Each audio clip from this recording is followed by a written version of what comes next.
خدمت کر رہے ہیں آپ حسین کی، مجلس برپا کر رہے ہیں، خبردار کبھی ذہنوں میں یہ بات نہ لے آنا کہ صاحب مجلس ہم کر رہے ہیں، محفل ہم سجا رہے ہیں، علیکم السلام، محفل ہم سجا رہے ہیں، مجلس ہم کر رہے ہیں، فرش اعضا ہم بچھا رہے ہیں، ہم نہ ہوتے تو مجلس نہ ہوتی، ہم نہ ہوتے نہیں، ہم نہیں تھے تب بھی مجلس ہو رہی تھی، ہم نہیں ہوں گے تب بھی مجلس ہوگی، اس لیے کہ حسین ہمارا محتاج نہیں ہے، ہم حسین کے محتاج ہیں، حسین ہمارا محتاج نہیں ہے، ہم حسین کے محتاج ہیں۔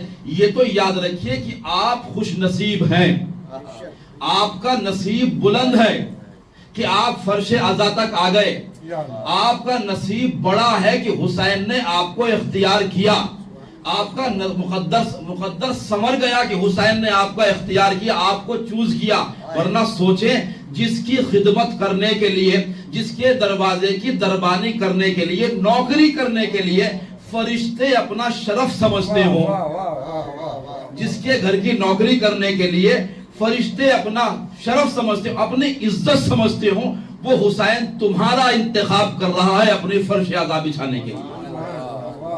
اپنے سوچے نصیب کہاں ہے آپ کے، یہ فرش عزا۔ اچھا یہ بھی یاد رکھیے ہر کوئی فرش عزا پہ آتا بھی نہیں، وہی آتا ہے جسے شہزادی بلاتی ہیں، ہر انسان، اس لیے کہ میں نے رات کی مجلس میں جملہ کہا تھا، ریپیٹنگ جملہ کہہ دوں، فرش عزا بڑی معتبر جگہ کا نام ہے، محترم جگہ کا نام ہے، اس لیے یہ وہ مقام ہے کہ جہاں حسین کی ماں فاطمہ زہرا کے تشریف فرما ہوتی ہے، تو ہر انسان بیوی کے برابر میں آ بھی نہیں سکتا، یہ تو نصیب، اللہ نے نصیب آپ کا ایسا بنایا، مقدر ایسا بنایا، نصیب اتنا بلند کیا کہ ہم فرش عزا پہ آ کے اہل بیت کے ساتھ بیٹھ گئے۔ صلوات پڑھے محمد والے محمد۔ ورنہ یہاں اس فرش پہ آنے، یہاں اہل بیت کے دروازے پہ جب بھی انسان آئے، چھوٹا بن کے آئے، اپنی انا، اپنا تکبر، اپنا غرور، اپنا گھمنڈ، پراؤڈ، یہ سب جانتے کہاں اتار کے آئے؟ جہاں آپ اپنے جوتے اتار کے آئے ہیں، تکبر وہیں اتار کے آئے ہیں، اس لیے کہ یہ فرش عزا ہے، یہاں اگر انسان چھوٹا بن کے آتا ہے تو بڑا بن جاتا ہے، اور جہاں یہاں جو سر اٹھا کے آتا ہے کائنات میں ذلیل ہو جاتا ہے، اس لیے کہ فرش عزا یہ اہل کائنات میں ان سے بڑا کوئی ہے بھی نہیں، تو یہ فرش عزا۔ اچھا اسی لیے حسین کا کمال بھی دیکھیے یہ ہے، آپ نے ایک شعر سنا ہوگا، بڑا مصرع مشہور ہوا کہ ایک ہی صف میں کھڑے ہو گئے محمود و ایاز، سنا ہے نا، بڑا مشہور وہ جملہ ہے، مشہور شعر ہے، ایک ہی صف میں کھڑے ہو گئے محمود و ایاز، نہ کوئی بندہ رہا نہ بندہ نواز۔ کیوں؟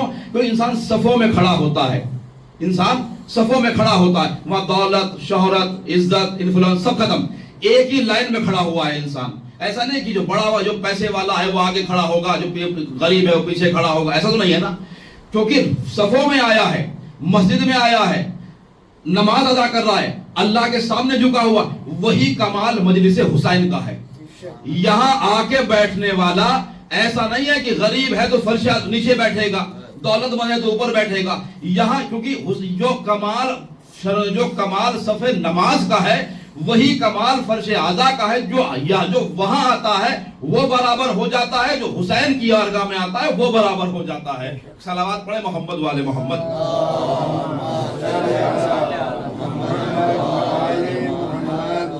تو اپنے نصیب کو سلام کریں۔ اچھا جملہ اور کہوں میں آپ کو کہ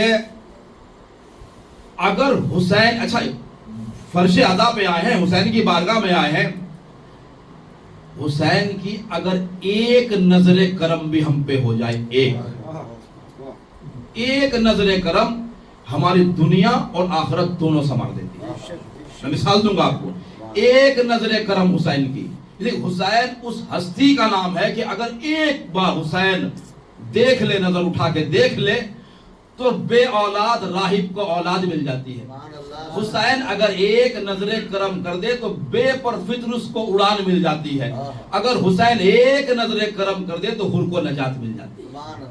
تو حسین اس ہستی کا نام ہے جس کی بارگاہ میں آئے ہیں، جس کا آپ غم منا رہے ہیں، جس کا آپ ماتم کرنے کے لیے جمع ہوئے، اکٹھا ہوئے ہیں، اس ہستی کا نام ہے۔ کبھی کبھی لوگ کہہ دیتے ہیں کہ صاحب وہ بخشے جائیں گے عذاب پہ، تو مجھے بتاؤ بخشے کس چیز سے جاؤ گے؟ میں مثال دوں آپ کو، یہ فرش عزا وہ ہے. آیت اللہ کاشفی فرماتے ہیں کہ محشر کے میدان میں 1000 لائن لگی ہوں گی، صفیں حساب و کتاب کی، قیامت کی. 9999 صفحے ایسی ہیں جسے حسین اپنی بخشش پہ بنوا دے. جو پڑھ رہا ہوں ذمہ داروں میں کہتا ہے مجلس میں کہا ہے فقط حسین کا، یہ حسین کی فرش عزا ہے جو انسان جو ہمیں بخشوا سکتی ہے، ورنہ ہمارے اعمال اتنے اچھے نہیں ہیں، اتنے معتبر اعمال نہیں ہے کہ ہم اپنے اعمال پہ بخشے جائیں. میں مثال دوں آپ کو. قارون کا نام سنا ہے آپ نے، ہے نا؟ قارون کا خزانہ مشہور سنا ہے نا. موسیٰ کا فرسٹ کزن ہے قارون، اور پوری تاریخ آپ کے سامنے بہت جلدی، وقت میں آپ کے بات ختم کروں گا. موسیٰ کا فرسٹ کزن آیت اللہ شیخ جعفر شوستری یہ واقعہ انہوں نے لکھا ہے خصائص حسینیہ میں. فرماتے ہیں کہ جب قارون پہ عذاب ہو رہا تھا، عذاب کیوں ہوا پوری تاریخ آپ کے سامنے ہے، اس کا غرور، تکبر، دولت کا، شہرت کا، اس پہ عذاب ہوا، نہیں مانا موسیٰ کو، عذاب نازل ہوا. قارون اپنے خزانے کے ساتھ زمین میں چلا گیا. یہ قارون کا عذاب تھا. ایک نبی کا نام بھی آپ نے سنا ہے، تسبیح پڑھتے ہو آپ، لا الہ الا انت سبحانک انی کنت من الظالمین، جناب یونس کی تسبیح. اچھا یہ تسبیح بھی عظیم ہے، انشاءاللہ تسبیح ادھوری ہے، مکمل کروں گا انشاءاللہ کسی مجلس میں. پھر قارون پہ عذاب ہو رہا تھا، اور جناب یونس کا واقعہ کہ یونس بطن ماہی میں آ گئے، ہے نا. یہ کیوں آئے یہ بھی انشاءاللہ بعد میں. جب یونس سفر کر رہے تھے اس مچھلی کے پیٹ میں سمندروں کا، یہ جو ذہنوں میں ہے کہ فائدہ کیا ہے، کیسے بخشوائیں گے، اس وجہ سے ایک آنسو، یہ رونا، یہ ماتم، یہ فرش عزا، یہ گریا، یہ حسین کیسے بخشوائیں گے. قارون جیسا شقی اس پہ عذاب ہو رہا ہے، یونس بطن ماہی میں ہے اور دریاؤں کا سفر کر رہے ہیں. آیت اللہ شیخ جعفر شوستری وہ کہتے ہیں جیسے ہی یونس اس جگہ سے مقام سے گزرے، وہ مچھلی اس مقام سے گزری کہ جہاں قارون پہ عذاب ہو رہا تھا، تو یونس تسبیح پڑھ رہے تھے، لا الہ الا انت سبحانک انی کنت من الظالمین. یونس تسبیح پڑھتے پڑھتے جب یہ تسبیح کی آواز قارون کے کانوں میں پہنچی جس پہ عذاب نازل ہو رہا تھا، تو اس نے فوراً سوال کیا کہ کیا میں اللہ کے کسی نیک بندے کی آواز سن رہا ہوں. ادھر سے یونس بولے کہ ہاں میں اللہ کا نبی ہوں، میں یونس ہوں، اور میں یہ تسبیح پڑھ رہا ہوں، میں یہ اللہ کی حمد کر رہا ہوں. جیسے قارون نے سنا کہ تم نبی ہو، قارون نے فوراً سوال کیا کہ موسیٰ بھی تو اللہ کے نبی تھے، یہ بتاؤ کیا موسیٰ کی اولاد میں کوئی باقی ہے. قارون پوچھ رہا ہے جناب یونس سے کیا موسیٰ کی اولاد میں کوئی باقی ہے. جناب یونس نے فوراً کہا نہیں، موسیٰ کی اولاد میں اب کوئی باقی نہیں ہے. قارون پہ عذاب ہو رہا. تو میں پھر ریپیٹ کروں، آیت اللہ شیخ جعفر شوستری وہ کہتے ہیں کہ قارون نے کہا کہ موسیٰ کی اولاد میں کوئی باقی ہے. جناب یونس نے کہا نہیں، موسیٰ کی اولاد میں اب کوئی باقی نہیں ہے. جیسے ہی قارون نے سنا، فرسٹ کزن ہے نا موسیٰ کا، مگر عذاب ہو رہا تھا، جیسے ہی سنا موسیٰ کی اولاد میں موسیٰ میں کوئی باقی نہیں، فوراً اس نے کہا آہ. اس نے موسیٰ کے نہ ہونے کا غم منایا، فوراً کہا آہ. جیسے کوئی انسان مصیبت پہ آپ تکلیف میں آہ بھرتے ہیں، مصیبت پہ آہ بھرتے ہیں، ویسے ہی قارون نے کہا آہ. جیسے ہی آہ کہا، اللہ نے وہ فرشتے جو قارون پہ عذاب دے رہے تھے، اللہ نے فوراً حکم دیا قارون پر سے عذاب ہٹاؤ، قارون پر سے عذاب ہٹاؤ، اب اس کا فیصلہ محشر میں کریں گے. اے پروردگار کیوں عذاب کیوں ہٹا رہا ہے قارون پر سے؟ اتنا بڑا شقی، تیرا دشمن، تجھے مانتا نہیں، تیرے نبی کو نہیں مانا، تو نے عذاب دیا. یہ آج اتنی سی بات پر کہ اس نے کہا کہ پروردگار عذاب کیوں ہٹا رہا ہے؟ کہا کیونکہ اس نے میرے نبی کا غم منایا ہے، اس نے میرے نبی کا غم منایا ہے، لہذا اب عذاب ہٹا دو، اس کا فیصلہ محشر میں کریں گے، اب عذاب ختم کرو. اچھا سوال میں آپ سے کر لوں، کتنا غم منایا قارون نے؟ قارون جیسا شقی کتنا غم منایا موسیٰ کا؟ ماتم کیا، مجلسیں کی، فرش عذاب بچھایا، تبرک بانٹا، خرچ کیا، پیسہ خرچ کیا، ٹائم خرچ کیا، دولت خرچ کی، کچھ نہیں کیا. فقط ایک جملہ کا، جیسے یونس نے کہا کہ موسیٰ کی اولاد میں کوئی باقی نہیں، ویسے قارون نے کہا آہ. یعنی فقط ایک لمحے کا غم منایا ہے موسیٰ کا، جو اللہ ایک لمحے کے غم منانے پر فرشتوں سے کہتا ہے کہ اس پر سے عذاب ہٹا لو. اچھا آپ کتنا غم مناتے ہیں حسین کا؟ آپ بھی تو غم منا رہے ہیں. وہاں اس نے ایک ہاں بھری ہے. آپ ماتم بھی کرتے ہیں, مجلس بھی کرتے ہیں, گریا بھی کرتے ہیں, نوحہ بھی کرتے ہیں, خرچ بھی کرتے ہیں, جان قربان کرتے ہیں, مال قربان کرتے ہیں. کس پر؟ نبی کے نواسے پر. تو جو اللہ ایک آہ بھرنے پر قارون جیسے شقی پر سے عذاب ہٹا سکتا ہے, وہ اتنی محنتیں کرنے کے بعد حسین کے گنہگاروں کو معاف کیوں نہیں کر سکتا؟ صلوات پڑھیں محمد والے محمد.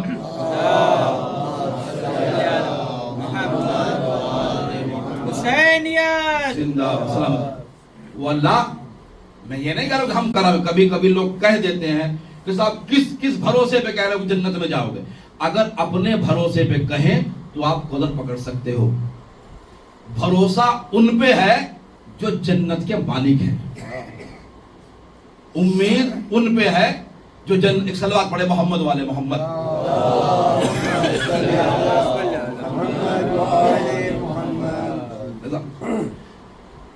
کبھی کبھی ذہنوں میں ایک سوال آ جاتا ہے کہ صاحب وہاں کی مجلس چھوٹی ہے, ہوتا ہے. اچھا کیونکہ میں خود ہی آپ کے پاس درمیان 17-18 سال سے ہوں, تو سب وہ نیاز والی مجلس ہے نا, اور یہ فاتحہ والی مجلس ہے. ایسا ہوتا نا کبھی کبھی کیا اکثر ہے, میں نے کہا نا میں آپ کے درمیان میں ہوں, بہت ہوتا ہے. وہ چھوٹی مجلس, یہ بڑی مجلس. جتنا بڑا امام بارگاہ اتنی بڑی مجلس, جتنا چھوٹا امام بارگاہ اتنی چھوٹی مجلس. یہ وہاں کی مجلس, یہ ہے نا ہمارے یہاں. آیت اللہ علی اکبر کوثری آیت اللہ ہے, اور کمال ان کا یہ ہے کہ یہ خطابت بھی کرتے ہیں. ورنہ آیت اللہ تک جب پہنچتا ہے انسان خطابت کم ہو جاتی ہے, آپ نے دیکھا ہوگا. مگر یہ کمال کے خطیب ہیں, بہت بڑے خطیب ہیں, اور آیت اللہ ہے.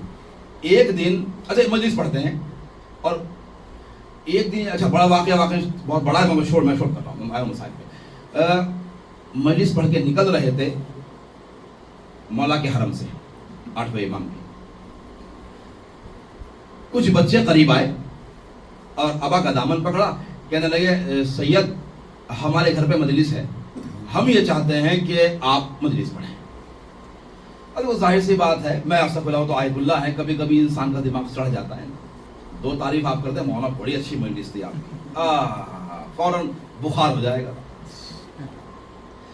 کہ اچھا اتنا بڑا خطیب, اتنا بڑا عالم, یہ اچھا یہ بخار ہمیں ہوتا ہے, ان کو نہیں, وہ آیت اللہ ہے.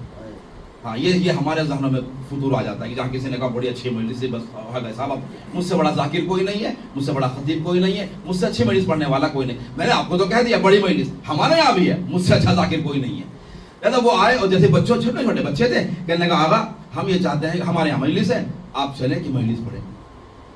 ذہن میں ذرا سا خیال آ گیا, یہ میں اتنا بڑا خطیب اور یہ بچے کہ صاحب مجلس پڑھیے, کریں وہ میرے پاس تو ٹائم نہیں ہے, مجھے وہاں مجلس پڑھنی, آپ کے یہاں پڑھنی, آپ کے یہاں پڑھنی, آپ کے یہاں پڑھنی. عاشور کا دن تھا, کہنے کا وہ کہ نہیں سید 10 منٹ کی 5 منٹ کی مگر آپ پڑھیں. اچھا یہ بھی آپ جانتے ہیں کہ کوئی بات کبھی نہ مانی جاتی ہو, بچے منوا لیتے ہیں, ہے نا. اللہ آپ کے بچوں کو سلامت رکھے, مگر بچے ماں باپ سے بھی بات منوا لیتے ہیں. بچوں نے ضد کی, ذہن میں خیال آ گیا چلیے اتنا ضد یہ کرتے ہیں, چلو میں چلتا ہوں. وہ پہنچے, ذہن میں تو ہے نا شاید بچے بلانے آ گئے مگر مجلس تو ہے. یہ پہنچے کہ شاید امام باڑہ سجا ہوا ہوگا, بہت بڑا پبلک بیٹھی ہوگی, ہزاروں کا مجمع ہوگا. یہ جو وہاں پہنچے مجلس پڑھنے کے لیے تو کیا دیکھا, ایک چھوٹی سی چٹائی بچھی ہوئی ہے, وہاں کوئی نہیں. یہ 4 یا 5 بچے اور کہتے ہیں مجلس پڑھیے.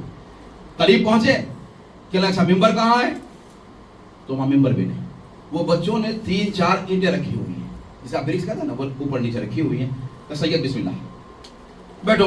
اب سوچے اتنا بڑا خطیب بچوں کی مجلس پڑھنے آ گیا, وہاں نہ امام باڑہ, نہ پبلک, نہ ممبر, مگر کیونکہ وہاں تک آ گئے.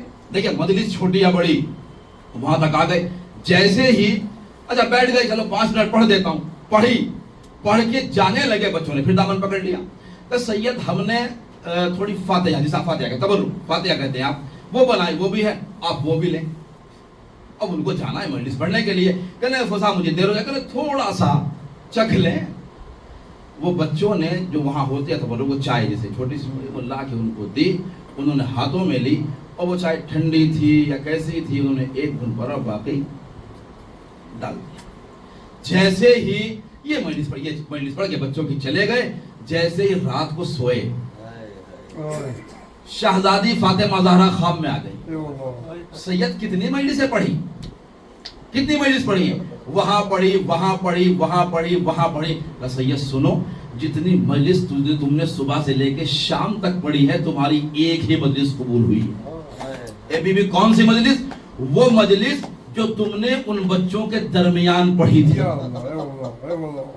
وہ مجلس جو تم نے ان بچوں کے درمیان پڑھی تھی. اور یہ کہہ کے سید جملہ کا سید تمہیں بچوں نے وہ تبرک دیا تھا، تم نے وہ پیا نہیں.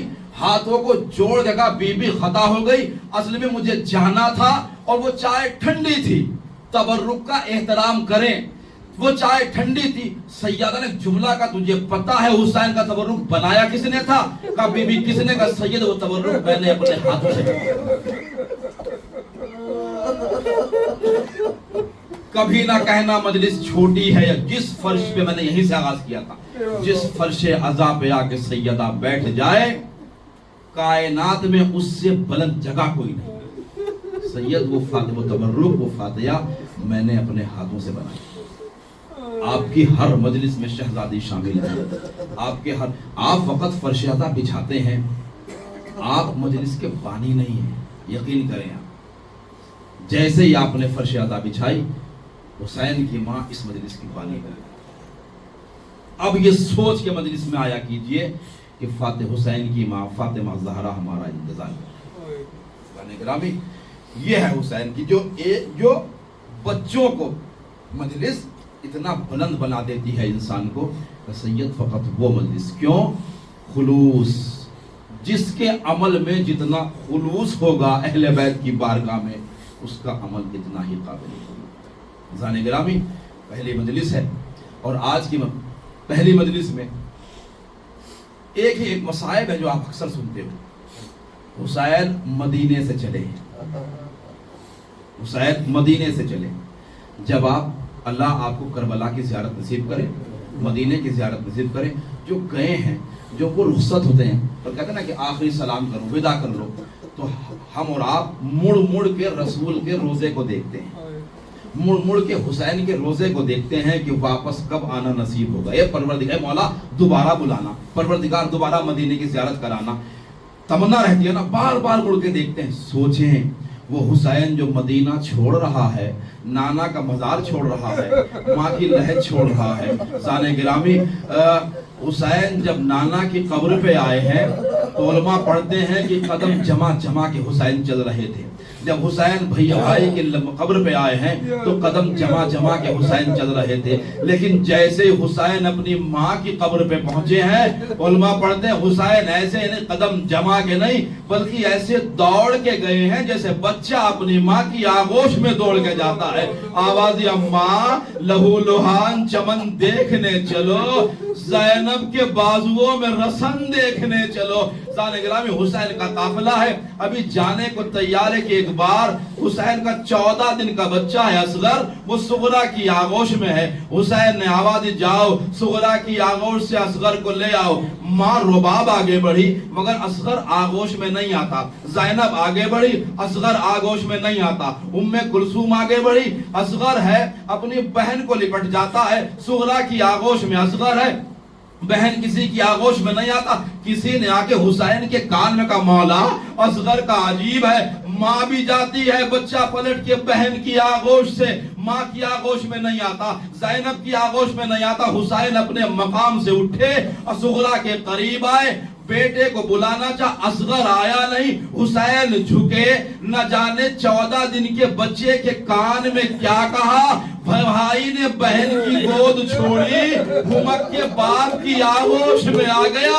صغرا منہ دیکھتی رہ گئی. وہ ایک سوال کیا، بابا میں اصغر کو روکوں گی نہیں، خالی اتنا بتا دو آپ نے اصغر کے کان میں کیا کہا ہے. ارے جو اپنی ماں کے آغوش میں نہ آیا ہو، جو پھوپھی کی آغوش میں نہ آیا ہو، آپ کی آغوش میں بھی نہ آیا، نہ جانے کان میں آپ نے کیا کہا. اتنا بتا دو. حسین صغرا میں نے اصغر کا صغر اگر تو صغرا کی آغوش میں رہ گیا تو تیر حرملا اپنی گردن پہ کون کھائے؟